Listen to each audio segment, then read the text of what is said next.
നിങ്ങൾ വിചാരിക്കുന്നത് പോലെ അല്ല കാര്യങ്ങൾ. അനൂപിനെ അറസ്റ്റ് ചെയ്തുകൊണ്ട് വന്നത് രക്ഷിക്കാൻ വേണ്ടി തന്നെയാണ്. പക്ഷെ ഇപ്പോൾ അയാളെ രക്ഷിക്കാൻ കഴിയുമെന്ന് എനിക്ക് യാതൊരു ഉറപ്പുമില്ല. ആ മധുവിന് പിടിയങ്ങ് ടോപ്പ് ലെവലാണ്.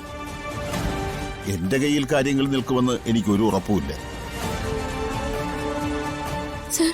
സാർ ഇപ്പൊ എന്താ ഇങ്ങനെയൊക്കെ പറയുന്നത്?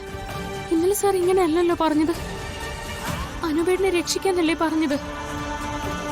സർ, ഞങ്ങൾ എന്ത് വേണേലും ചെയ്യാം. പക്ഷേ അനുപേട്ടന് ഒരു പോറൽ പോലും സംഭവിക്കരുത്. നിങ്ങൾ പറയുന്നത് എനിക്ക് മനസ്സിലാവും. സ്വന്തം കൂടപ്പിറപ്പിന്റെ ജീവന്റെ കാര്യത്തിൽ എല്ലാവർക്കും പേടിയുണ്ടാവും. സാധാരണ ഒരു കേസാണെങ്കിൽ ഇത് വളരെ നിസ്സാരമാണ്. ആക്സിഡന്റ് കേസായതുകൊണ്ട് വളരെ പെട്ടെന്ന് ജാമ്യം കിട്ടുകയും ചെയ്യും. പക്ഷെ ഇവിടത്തെ കാര്യം അങ്ങനെയല്ലല്ലോ. ജാമ്യം എടുത്ത അടുത്ത നിമിഷം തന്നെ മധുവിന്റെ ആളുകൾ അവനെ കൊല്ലും.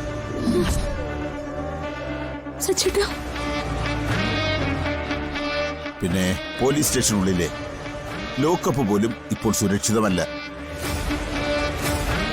അവന്റെ ആളുകൾ എല്ലായിടത്തും ഉണ്ട്. ഈ പോലീസ് സ്റ്റേഷനിലും ഉണ്ട്. റിമാൻഡ് ചെയ്ത് ജയിലിൽ കൊണ്ടുചെന്നാൽ അവിടെയും ഉണ്ട് അവന്റെ ആൾക്കാർ. ജയിലിനകത്തിട്ട് അനൂപിനെ തീർക്കാനും അവന് കഴിയും. അതുകൊണ്ടാണ് ഞാൻ പറഞ്ഞത് എന്റെ കയ്യിൽ കാര്യങ്ങൾ നിൽക്കില്ല എന്ന്. സർ, ആ മധുവിനെ കുറിച്ച് ഞങ്ങൾക്കിപ്പോ ഏകദേശം കാര്യങ്ങളൊക്കെ അറിയാം. ഇന്നലെ തിരിച്ചു പോകുന്ന വഴി അയാളെ ഞങ്ങൾ കണ്ടിരുന്നു. ഞങ്ങൾ അയാളെ ഭീഷണിപ്പെടുത്തുകയും ചെയ്തു.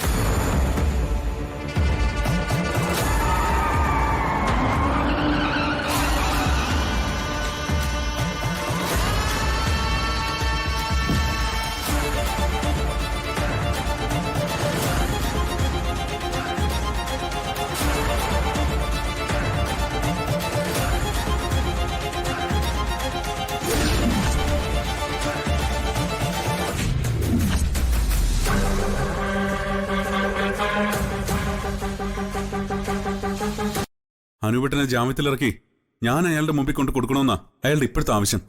ഒരേ സമയം കറുപ്പും വെളുപ്പും ഇടുന്ന ചെകുത്താനാണ് ചെങ്കൽ മധു. കറുപ്പണിഞ്ഞാ പിന്നെ അവനെപ്പോലെ അപകടകാരി മറ്റൊന്നില്ല.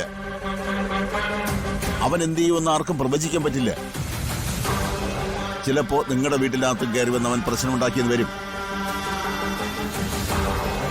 എന്റെ വീട്ടിൽ അവന്റെ ആളുകൾ വന്ന ഒരു പ്രശ്നം ഉണ്ടാക്കി എന്റെ അച്ഛനെ ഉപദ്രവിക്കുകയും ചെയ്തു. അവനെതിരെ കേസ് എടുക്കണം സർ. നല്ല കഥയായി. എന്നിട്ട് വേണം അവൻ എന്റെ കുടുംബത്തിലോട്ട് കയറി വരാൻ. എനിക്കും ഒരു കുടുംബവും ഭാര്യയും പിള്ളേരും അച്ഛനും അമ്മയൊക്കെ ഉണ്ട്.